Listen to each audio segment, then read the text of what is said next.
The morning sun filtered through the kitchen curtains, painting golden stripes across the worn linoleum floor. Ruthie May had laid herself in 1994.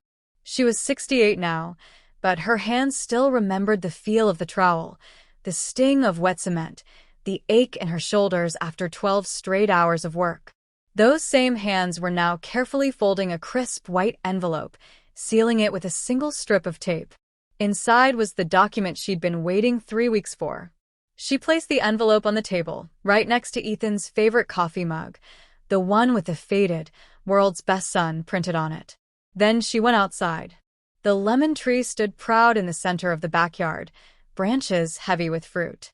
She'd planted it the year Ethan turned 5, the same year she'd signed the final mortgage payment on this house. Back then the tree was a skinny stick no taller than her waist. Now it was taller than the roofline, roots deep, trunk thick, lemons the size of softballs. Ruthie May touched one of the leaves, felt the waxy surface against her callous thumb. The envelope arrived on a Tuesday in late October, the kind of gray day in suburban Connecticut where the leaves had already surrendered and the sky looked like it was holding its breath. Elena Vasquez carried it inside with 2 fingers, as if it might bite. The return address read, Hargrove, Ellis and Patel, attorneys at law. Her late grandfather's firm. She slid it open at the kitchen island while the coffee maker hissed like an old radiator. Inside was a single sheet of thick cream paper and a smaller, yellowed document folded into quarters. The cover letter was brief, typed in that old-school font lawyers still used when they wanted to sound solemn.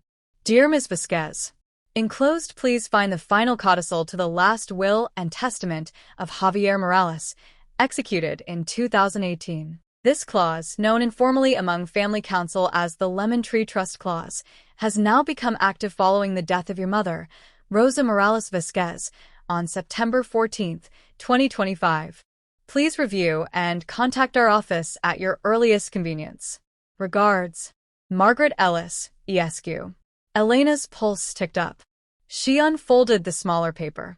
The handwriting was her grandfather's, sharp, slanted, the ink still dark after 7 years. I, Javier Morales, being of sound mind, do hereby establish a conditional trust over the property located at 1427 Citrus Lane, West Hartford, Connecticut. The house and all contents shall pass to my granddaughter Elena Vasquez, provided that the following condition is met within 1 year of the death of my daughter Rosa. The surviving lemon tree in the backyard, known to the family as Abuela's tree, must be kept alive, healthy, and bearing fruit. If the tree dies or fails to produce at least 12 lemons in any single calendar year, the property shall instead be sold at fair market value, with proceeds divided equally among the Connecticut chapter of the American Legion for veteran scholarships and the Hartford Food Bank. This is not a joke, Mija. This is a trust. And trust is earned. Elena stared at the page until the words blurred.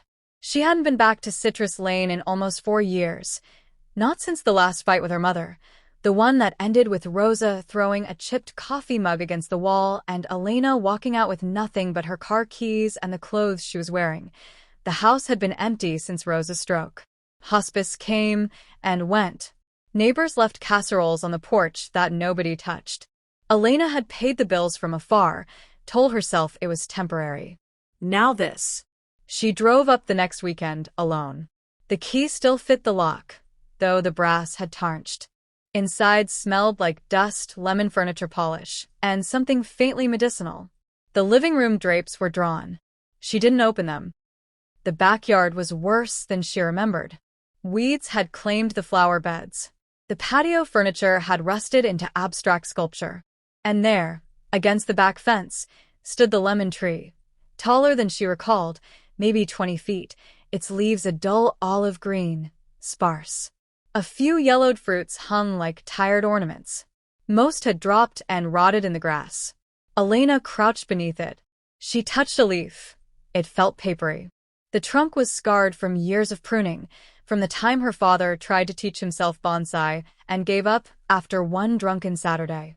She remembered sitting under this tree as a kid, legs swinging, eating lemon wedges dipped in sugar, while Abuela told stories about the farm in Puerto Rico where she'd learned to graft citrus.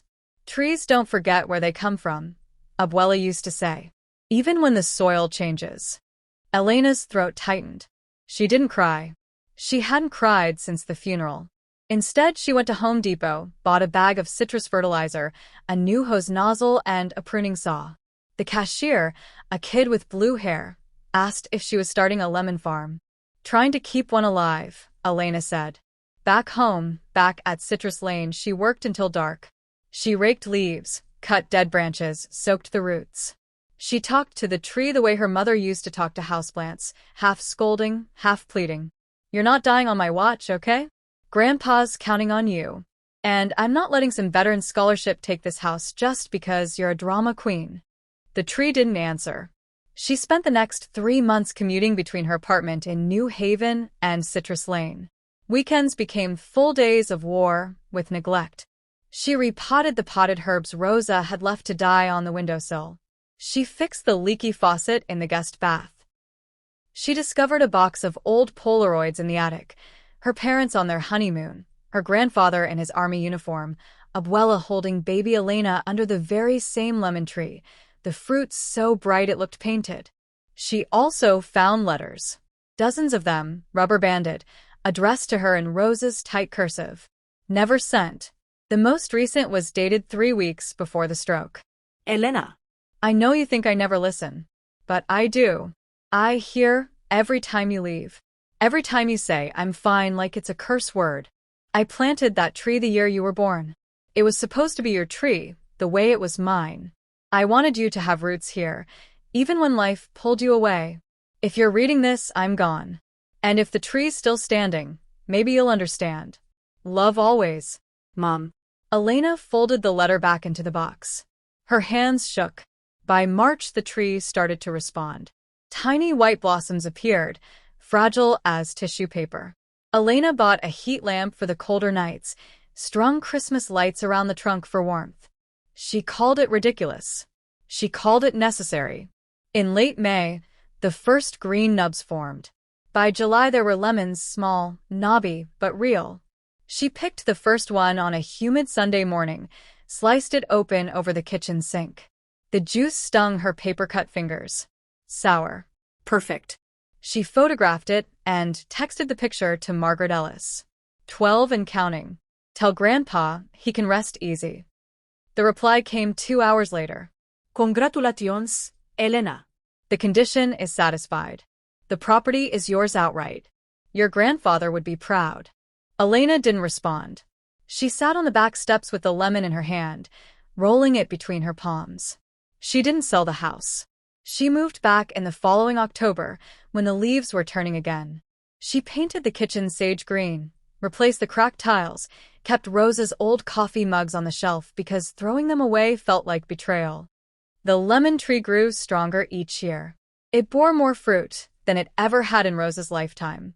Elena made pies, limoncello, candied peels. She invited neighbors over for lemonade on the patio.